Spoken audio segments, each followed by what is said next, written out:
นี่มาอัปเดตความคืบหน้าในการก่อสร้างห้องน้ำให้เบิ่งยันยมนี่คือห้องน้ำที่ได้ปูแล้วห้องนี่จะเป็นฝาข้าง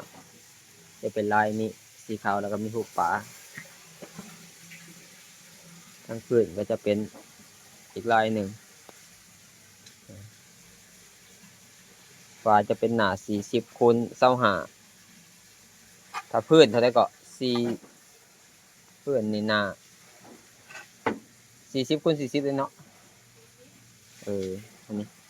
ใส่ให้เบิ่งสร้างกำลังปูพื้น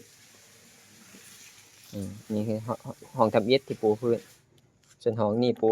ฝาแล้วห้องอื่นก็ปูฝาแล้วแต่บ่ทันได้ปูพื้นก็ยังอีกข้างหนึ่งฝานี้แล้วบ่ต้องห้องได้เนาะข้างนี้เนาะแล้วบ่ต้องห้องได้เนาะฝาเนาะข้างนี้ยังห้องหนึ่งบ่ได้4 ห้องเนาะ